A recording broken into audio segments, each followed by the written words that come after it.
One. Assalamualaikum, everybody. Today's podcast, we want to welcome our brother from another mother, Rizwan. Yeah, everybody knows about Rizwan. And it's his birthday today. Happy birthday, brother! Woo! Thank you.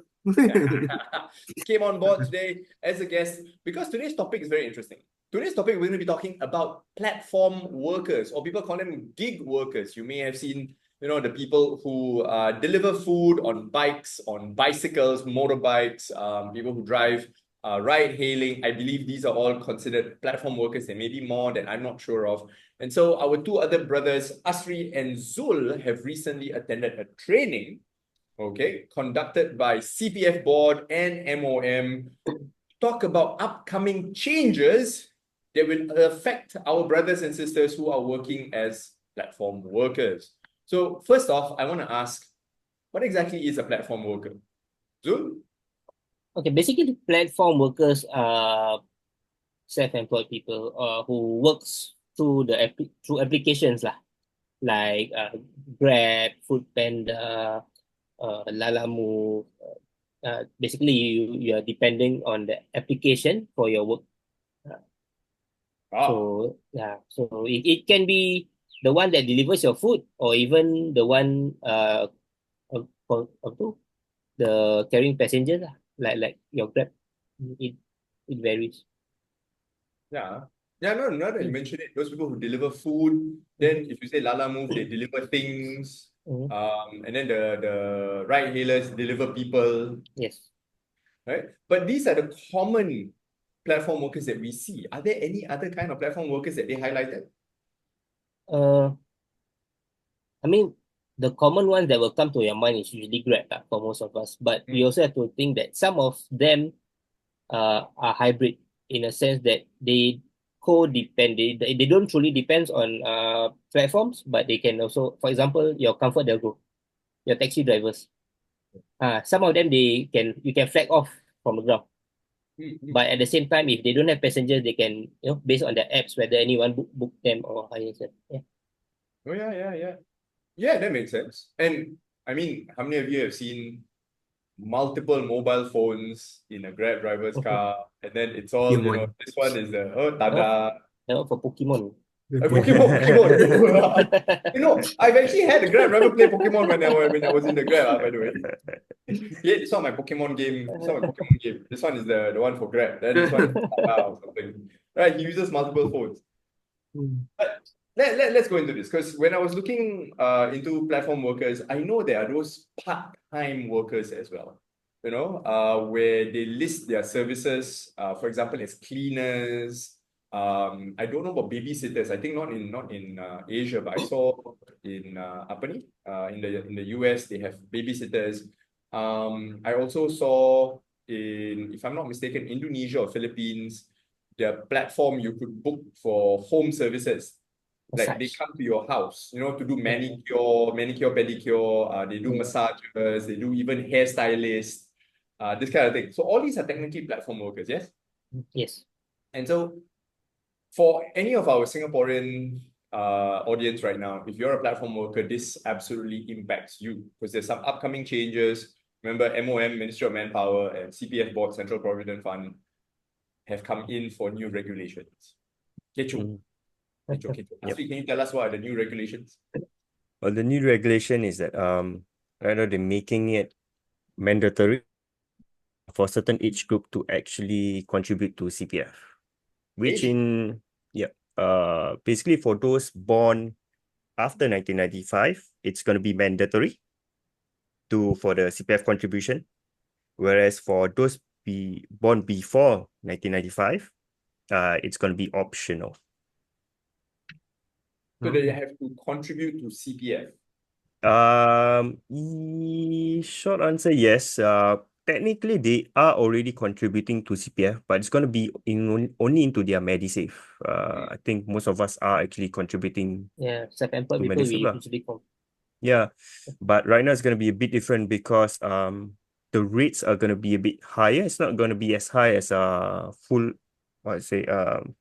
employed persons, because it's not going to be a hit of 20% immediately. It's going to be a bit gradual.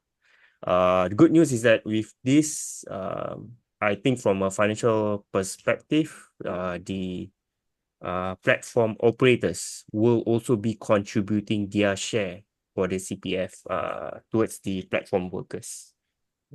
Oh, So it's like the same fully employed person lah. Mm. Yes. Now Yes. they are implementing to the platform workers. Correct. Yep. instead. Oh, okay. so wait, hang on. So let give me an example of it. If some Grab driver, right? Grab driver, 1995 means they are 39, right? This year. No, Eh? 13, 29. 29. Right? 29, yes.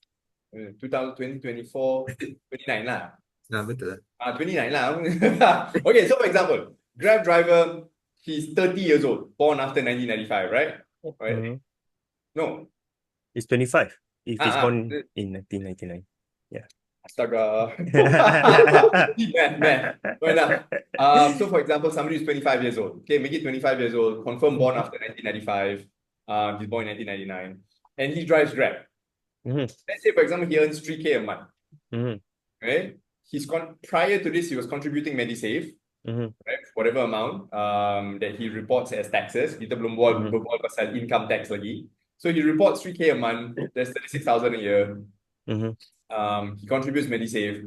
But after the regulation kicks in, which we will cover when, I don't know when also, how much does he have to contribute? Okay, so it's gonna be based on the net income. The net income is gonna be based of his gross income minus this thing called FEDA. It's gonna be What's that? 60. Fixed asset. Let me see what is it. It's like basically an income which is a fixed expenditure lah, which involves in FEDA, is it? yes. Yeah. It's gonna be Fixed like expenses, depreciation of assets. no, it's gonna be like your cost towards the Your rental, operation, your rental, your petrol oil. cost. So So after deduction of the rental, the petrol, the parking, Fixed I expense assume, deduction amount. Fixed expense deduction who amount. determine? They themselves determine the amount, or they declare themselves? okay, so FIDA is going to be a certain percentage, depending on what kind of platform worker you are. So maybe for a Grab worker, it's going to be about 60%, that kind of thing. I can't exactly remember the figure offhand. So 3,000 times FIDA, let's say 60%, it's going to be about 1.8. So the balance of that is going to be accounted as net income. With that net income, then you're gonna times a certain percentage for the CPF contribution. I can't remember, is it gonna be 9.5 or gradually it's gonna be about 13? Eventually I recall it's gonna be going towards 20. Wow. So yeah. So Like this is the- progressive over the next few years. For the next Yes. 5 years. So it starts at 9, eventually it go up to 20 over the next 5 years lah. About there, yes. Oh, okay. So, but in the early start, there is a certain thing where the government is going to help low income, platform workers, where they're going to be, I would say, subsidized rates. Even though you contribute towards the CPF, they will receive some monies through PayNow to their bank account directly by the government to help them through this interim stage.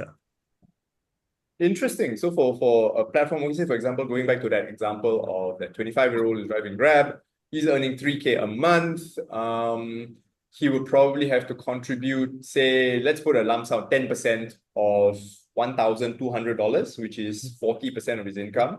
So he's going to contribute $120. And of that, in this interim phase, the big G, the government is going to rebate some money back to him lah, kan, Yeah. as a subsidy lah, kan. Do Yep. we know how much of that, how many percent is that subsidy? Offhand, I can't recall, but there Yeah, is they do have a certain percentage. Yeah, Okay. it's gonna be at the start, it's gonna be a bit big, then slowly it's gonna reduce all the way until the 5th year. Yeah, makes sense.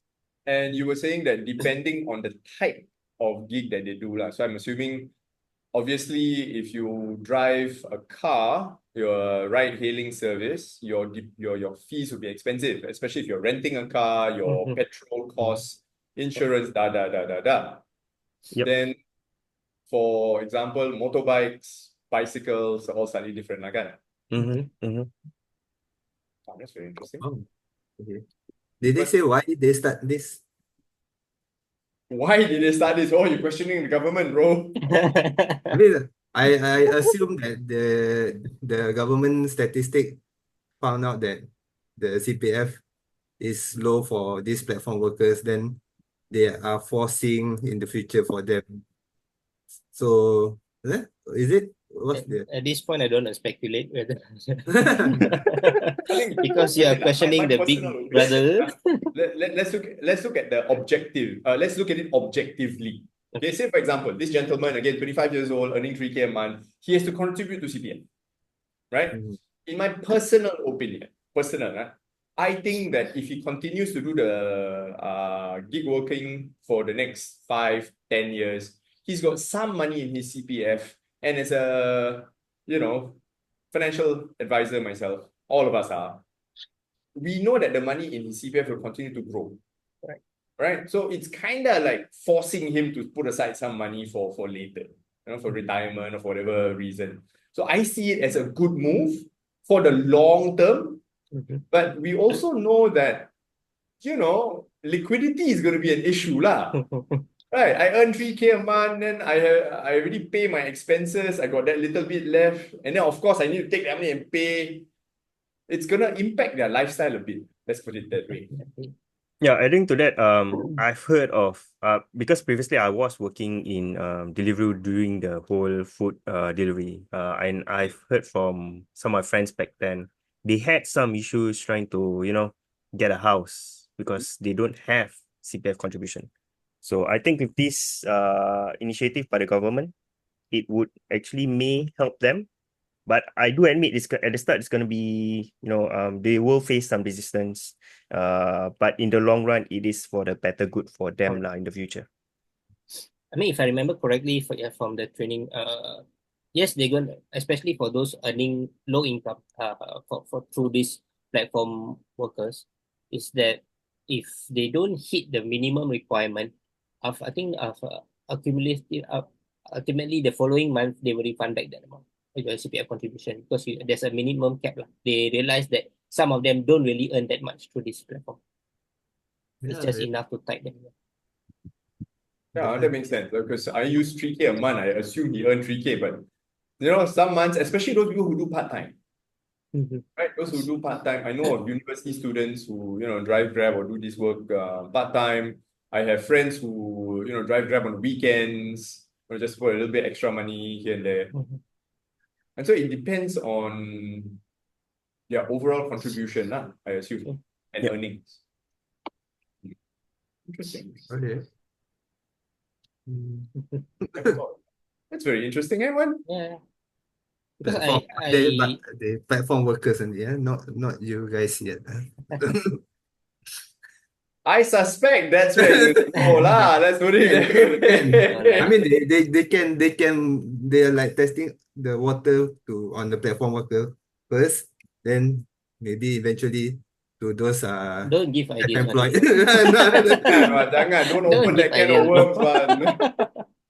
But I think one is right because they're looking at these people who are earning monies outside of employment. Like, real estate agents, financial advisors, basically anyone who's self-employed. The question could be, really going to impact us in the next 5 to 10 years? I don't know. Right? But I think it's based on personal. Okay, this one is personal. One of the person I tried to help a couple of, I think last year. So he's a platform worker, sole breadwinner. He's on one end of the spectrum of this work that will impact him in the sense that he's a sole breadwinner, father of 7 kids. Sole breadwinner. So when I tried to help him at that point of time, I realized he doesn't have a single cent in the CPF, even MediSave. So I can't even do a cash sheet upgrade for him. So I think this type of people are the people who will definitely benefit from this. at least over the next few years, they will accumulate a certain amount in the CPF to help them, to get started with some coverage if they want to for their family. You know what you say that it suddenly struck me as because Asri, you mentioned the employer, the platform itself also has to contribute together with them, right? Do Yep. we know the split? I have the details. I don't have the figures right now. Yeah, But that's it's a good thing, lah, right? At least then the yes. platform has to also contribute extra to the gig workers. So it's almost like employee Yes, ship yes. employees, an employee Correct. arrangement where if say if I can go back to the 3,000 a month 25-year-old Grab driver, right? If he has to contribute $120, say 10% of his income, then the platform has to match that, or at least contribute a certain percentage. If it's 10%, maybe they contribute 5%, half, who knows? 3.5. 3.5%, is it? Mm. So out of that first year, 9% gig worker contributes 9%, platform contributes 3.5%. 3.5%. Does it increase over time? Yes. And as for now, it will increase over time and also based on the age group. Because there are some platform workers who are above 60, they're just working for fun. Yeah. 60, 65. Yeah, that makes sense. How about those? I mean, having multiple platforms like Grab, Foodpanda, like for PHB we got the what? Tada, is it Tada? Are they all the platforms? Is the company gonna contribute their CPF also? Yeah, every platform that is being used will contribute based on the job that they pick up. Based on amount they earn from that particular platform lah. Yeah. Oh, okay. It's based on income for that month lah, right? Correct. Oh, then the question is, how do you keep track on both sides? How does the platform confirm no one will keep track, right? But how does the worker keep track and how does the government keep track? So it's going to be like the platform operator is going to be the one doing the submissions for the CPF contributions, based on their salary statements and everything. So it's only when the platform worker realizes that, hey, this figure, it's a bit different. So they need to go back to the platform operator first. If they cannot reconcile the situation, then it goes further up.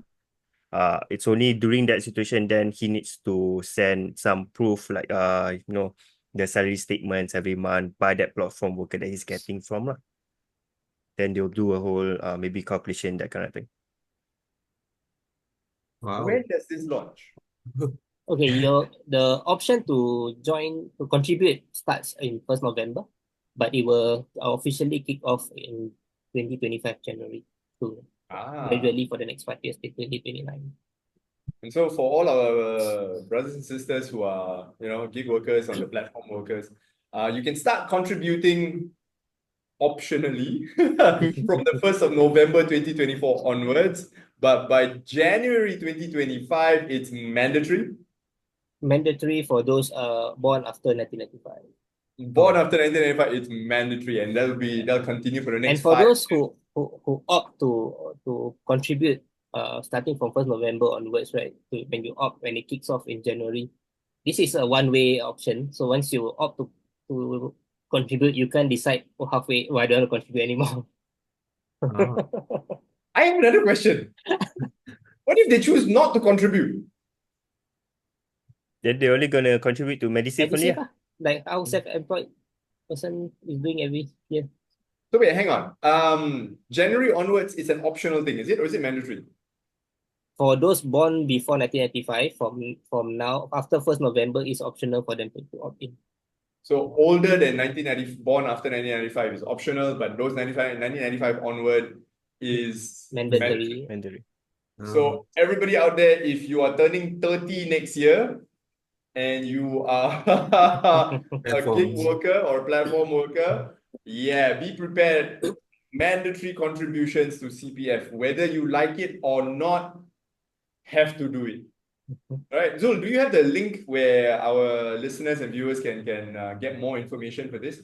It's actually on the CPF website.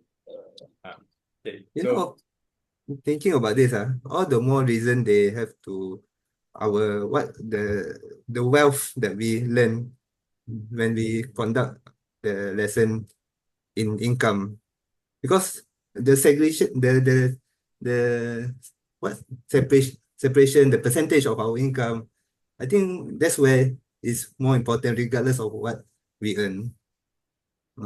All the more important the knowledge need to be shared, need to be learned.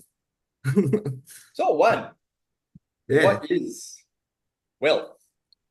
Well, wealth is a is a account. It's like what we have always heard from normally. It's like, okay, we should put aside 50% for from our income for expenditure, 10% for saving, and the rest is for something else lah. So wealth almost the same. Only we separate it deeper into five separate accounts or five separate objectives lah.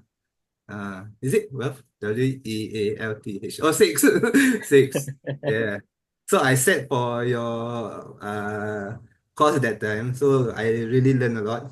So I just sharing with the people also, uh, whereby from learning this wealth thing, I managed to, inshallah, have more barakah for my income regardless of what I'm getting. Because I also think for you guys also, and think about the platform worker, all the not stable, I mean not a fixed income worker. So regardless, we still have to think about giving away for sedekah and also putting aside for our future. Uh, so maybe next time got the upcoming class, then you guys can share again lah. Okay. Absolutely. Thank you That's for how that one. For our listeners, yes, drop us a text or visit our website, modernmuslim.finance. We'll find all our other courses available. What one is describing is something called the wealth concept. WEALTH. Wealth, where it's work, education, always there, love, time, and happy. These are 6 different accounts with 6 different purposes. And let's face it, all of us earn money. Yes, inshallah, we all earn money. And to earn that money is to also spend that money. Yes, make it rain. But I mean, let's be frank lah. Ultimately, nobody likes to hear the word budget. The budget. Nobody likes to hear the word budget. But I always say a budget is not a plan to save money. A budget is a plan to spend that money. And so wealth, each one is how you spend your money. Do you spend your money on investments? Do you spend money on your goals? Do you spend money on your makan? Do you spend money on charity? Do you spend money on making yourself happy? You know what I mean? So these are the wealth concept which we will cover not today, another episode, please. But so in closing, let's talk about what our brothers and sisters in platform working, what can they do right now? Asri. They can choose to actually opt in or opt out or actually get in touch with us. What are their options? How are they going to get prepared for the changes that is upcoming? It's going to be gradual, but the news that's going to impact, as in the first news they hear is going to be, immediate reaction is going to be full of negativity, full of, I would say, opposing the whole concept because they are comfortable where they are right now. But eventually what we do see as me personally is going to be for their benefit in long term. It's going to help with ultimately their retirement. And the fact that actually the government is going to be giving like rebates, that kind of thing, is really going to be helpful to help them ease into this whole new change, I would say. So yeah, do drop us a call or DM us, and we'll see how we can actually help and plan for you. Yeah. Alhamdulillah. Thank you for that, Asri. Zul. Okay, right. Like what Asu said, it's definitely gonna impact you, especially if you realize that whatever you bring back is just enough to make ends meet. Uh, for some families, this income really is very important to you guys. So a change of it might be affecting your lifestyle altogether. So if you are ever in doubt and you think you cannot decide for yourself, do drop us a DM and reach out to us, and we will try our best to help you. We will not decide for you, but we will definitely guide you along to see what's important and what is not over the long period of time. Right? Yeah. Yep. Alhamdulillah. Juan, what about you, Juan? Yeah, I think for platform workers, especially now, the government mandatorily telling them to contribute to CPF. I think it's have to review back their expenditure, their income, and talk with their family member, or have a review back about their money lah in life. And because this definitely will lower a bit from their net income. So instead of feeling shocked, so maybe can start preparing for it. Okay, like start listing down and start talking, sharing with the family members, and maybe what other possible ways of option that available for them, and of course approach you guys lah to understand more what other options available and what is this wealth concept, everything. Yeah. Well, thank you for sharing. I mean, in closing, to all our listeners out there, if you are a platform worker, you can get more information. Just go and Google this, CPF platform workers. You will get a lot of information from CPF's website, from MOM's website. I just did that quick Google and I'm looking at it right now. And so it's very easy for us to get more information, right? Information will help. But what one says is true, what Asri says is true, what Zul says is true, that it is going to impact your pocket. Confirm it's going to impact your pocket. I would suggest one thing. Think about delayed gratification. Think of it this way. Whatever money you're contributing will be yours in the future. And as you contribute into CPF, you look into the CPF account, wow, OA, I get 2.5%, SA, I got 4%, and it increases bit by bit by bit. Inshallah, there's some money for all of you there in the future. Yes, it hurts now, but later on, inshallah, you get more. Ultimately, it's the right mindset and the right heart set.